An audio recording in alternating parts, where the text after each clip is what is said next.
Thank you, Arndt. That was a great introduction to theory of Agile. We at Biomimicry Academy approach things very practically and want to learn by getting our hands dirty. So maybe, first of all, can you lead us through the process once more? And then secondly, did you maybe bring an exercise that we could do? Yes to both. So the first thing, let's go through the process again. The process has various steps, and they, again, as I outlined earlier, are not done in a linear fashion, but to start with, I'll lead you through the single steps of the process. So when you have a starting point of a problem field, you want to get an understanding as an individual, but also as a team, to know what are you dealing with, who are possible stakeholders involved. And this is how you create a first map, a mind map, a concept map about the situation and the problem. Once you have this, and once you have created stakeholders of interest, you want to approach them, you want to talk to people, you want to immerse into situations, you want to maybe try out things to get empathy for the situation, for the problems that may occur or are pain points for users and user groups. This is what we do in the observation phase. The third phase is then, once you come back with all these insights, with all these learnings from the field, you want to consolidate these learnings and capture your insights. What are the insights? What are the inferences from these insights that lead you to the actual problem statement? This is what we call the synthesis or definition phase. We really define what the problem to be solved is. At this stage, we are very narrow again. We focus, which is one of the Agile principles, on one problem that we are now trying to solve. Now we go wide again. We diverge, so we move into the ideation phase. In the ideation phase, we go for many ideas and try to solve this problem from all possible vantage points. And we come up with many ideas that we then eventually select based on various criteria in order to define which of these ideas we want to potentially prototype.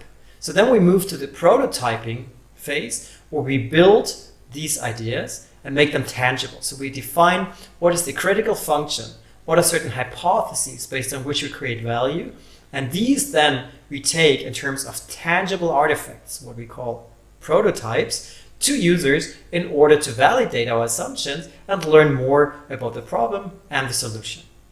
And this is then what we do in the so-called testing phase. So the testing leads us to results. It gives us more and deeper insights in both the problem and the solution. And eventually we iterate forward until we think we have found this problem solution fit.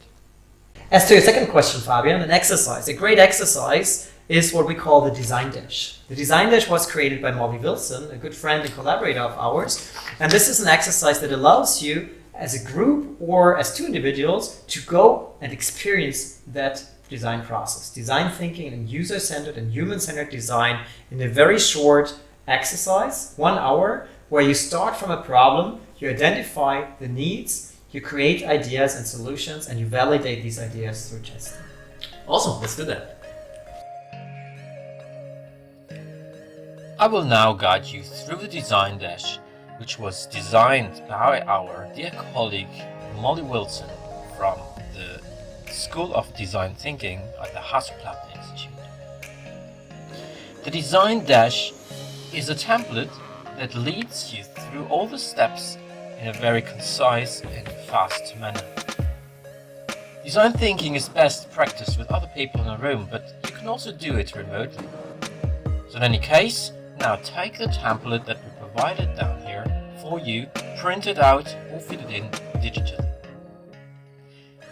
You can let this video run and we will guide you through each step and give you a time frame with the timer ticking down until the next step. On the first page, please choose a random number between 1 and 30. Once you've done that, flip to the second page. The number will tell you what you are going to redesign.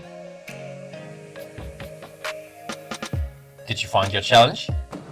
Then please flip to page 3 and take yourself 2 minutes before you start the exercise to reflect about your own experience and chart your own emotional journey.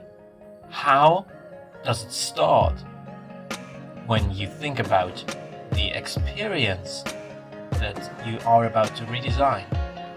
2 minutes.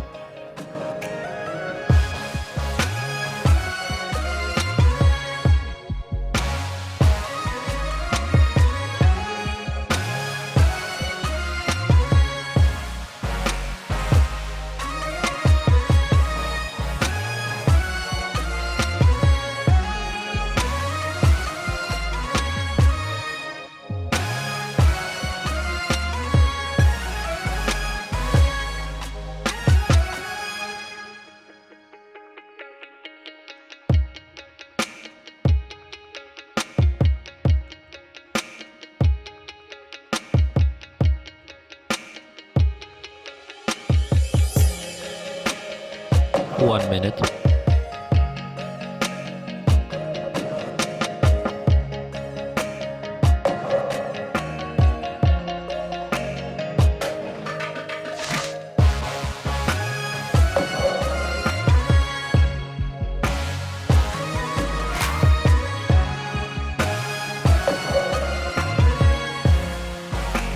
Seconds.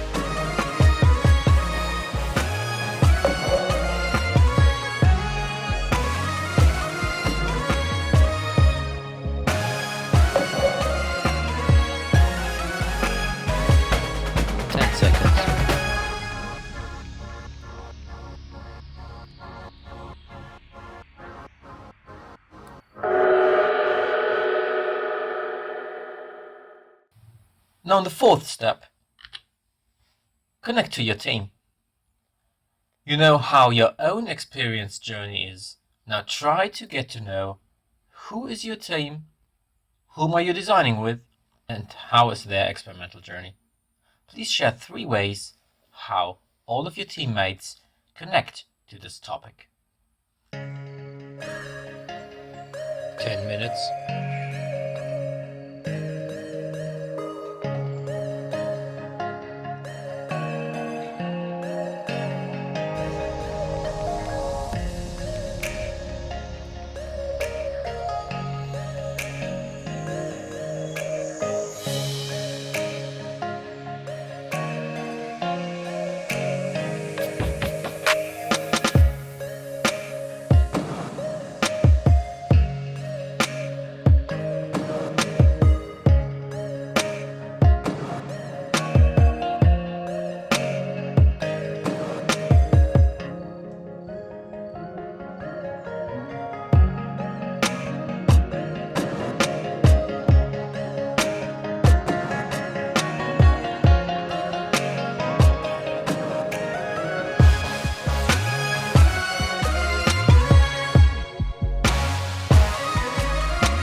The next page is optional. If you don't design in a team, but for yourself, then go and find someone to interview and ask him or her about the subject. On page 5, you can then summarize the answers. In page 6, you unpack your interview. Use your interview to frame a human-centered design problem. Who have you talked to? Draw a picture and nickname the person. Then summarize. What did they say? What is their need in their own perspective? And second, what do you think the underlying problem is? Sometimes people do not know what they need. They only know what they want. 5 minutes.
Now summarize what you found out about the person you designed to.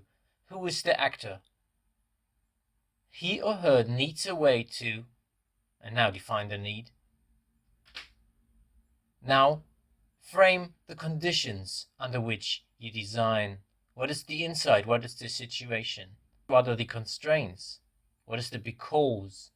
Or what are the framing conditions you design in? From this, you reformulate your design brief and turn it into an ideation prompt. How might we help the actor to achieve their goals?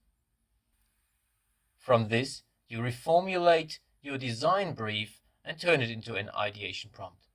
How might we help the actor to achieve their goals? 1 minute.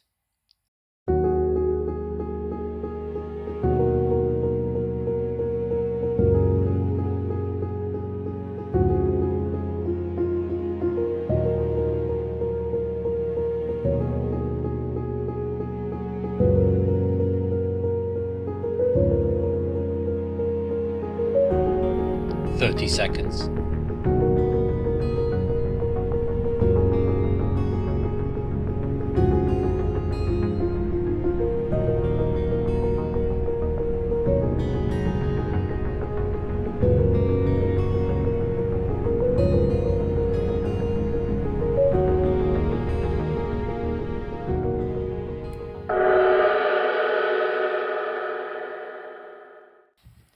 You've been researching the conditions under which you are going to solve the challenge that you found for yourself.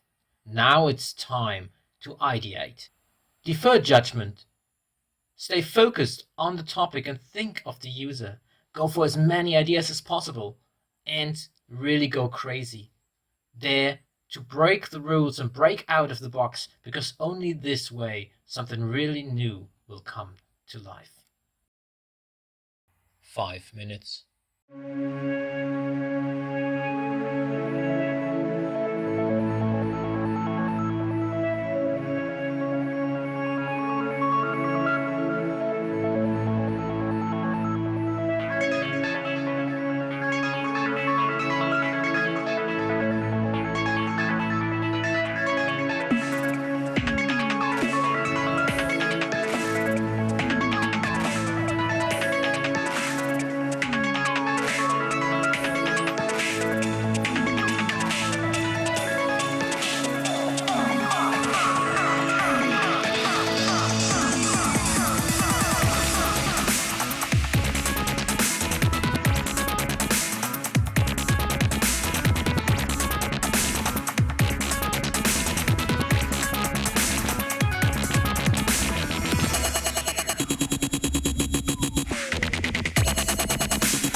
Now that you gathered ideas, it's time to synthesize these ideas into one solution that you can prototype, that you can build an artifact for.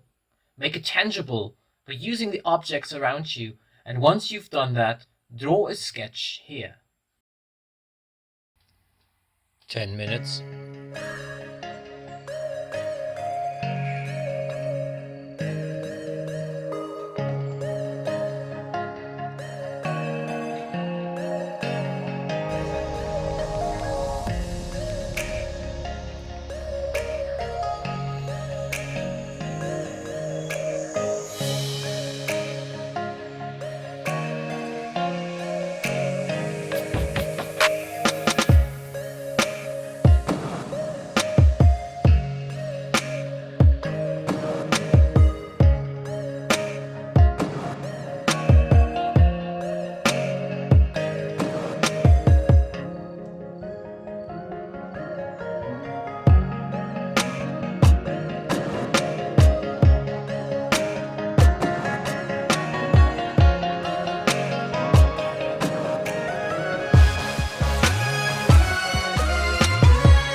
30 seconds.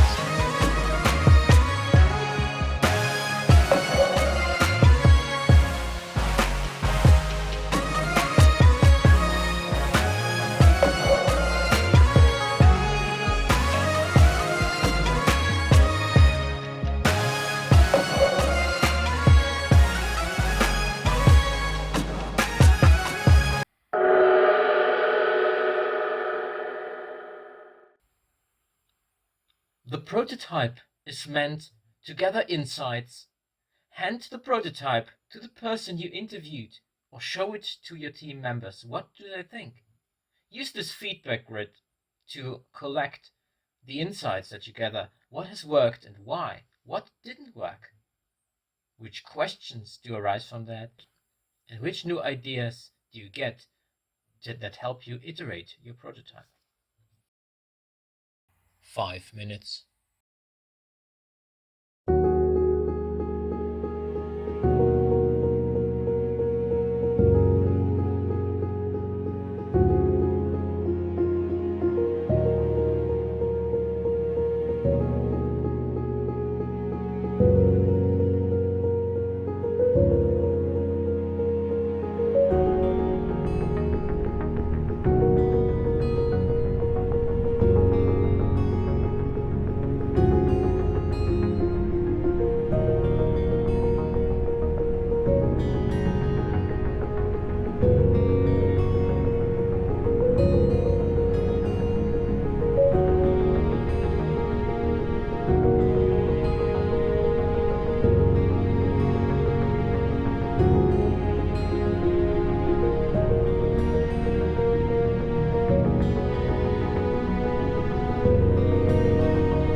Thirty seconds.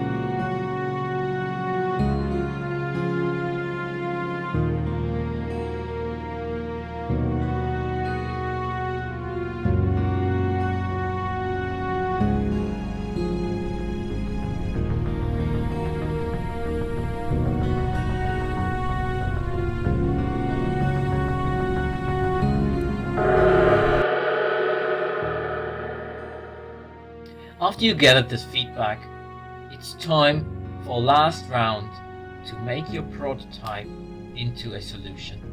Improve the prototype based on the feedback you've received.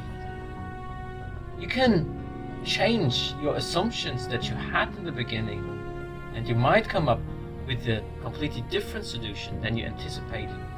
Sketch your final solution here. This is the outcome of the design thinking process. You can continue with building prototypes, getting feedback, and iterate endlessly that refines your idea until it becomes a real solution that is taken up by the user and has the potential to change their behavior. Once you are familiar with this process, you can take it and use it for responsive innovation. By going beyond user-centered innovation to make your solution value-centered.